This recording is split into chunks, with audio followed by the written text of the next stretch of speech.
La vérité, c'est que cette semaine, ça n'a pas roulé pantoute. Seulement une vente, un contrat puis un nouveau sectionnel. Mais c'est ça aussi vouloir bâtir 1 million de dollars. Bienvenue dans la quête du million où est-ce que chaque semaine, je monte même les semaines qui vont pas bien. Premièrement, on a rajouté ce beau sectionnel-là à notre inventaire. C'est un sectionnel en cuir véritable qui vient de chez Maison Corbeil. Je l'ai volé à notre succursale des Laurentides parce qu'il était juste trop beau. Il m'a seulement coûté 200$. Ensuite, pour ce qui est de l'argent qui rentre, on a vendu un de nos beaux camions cubes qui est juste ici. On l'avait payé 3392$ plus taxes, puis on l'a revendu pour 4348$ plus taxes. Ça nous fait une petite marge de profit, mais c'est déjà ce qui rentre. Ensuite, on a eu un contrat de junk removal, puis ça nous a pris gros max 30 minutes pour 220$.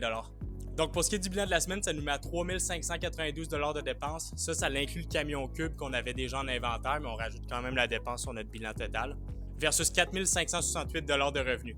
Ça nous fait donc un profit brut de 976$ pour la semaine. Donc, depuis le début de la série, il y a un mois et demi, on est rendu à 26 794$ de revenus versus 30 729$ de dépenses.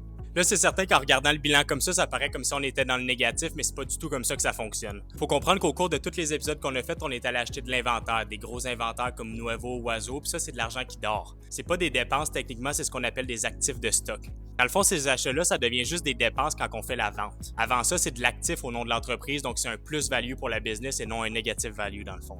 Ça veut aussi dire que si on considère pas ça, on est à plus de 20 000$ de profit depuis le début de la série. Il y a tellement de variantes dans la comptabilité d'une entreprise que ce serait difficile de tout vous séparer par section. Selon moi, c'est beaucoup plus simple de juste regarder les dépenses puis les revenus, puis à la fin de la série, on calculera combien d'actifs qui nous restent, puis on calculera par rapport à ça. C'est dans les semaines calmes qu'on se prépare à frapper fort. On se voit la semaine prochaine dans l'épisode 8, puis là, ça va brasser.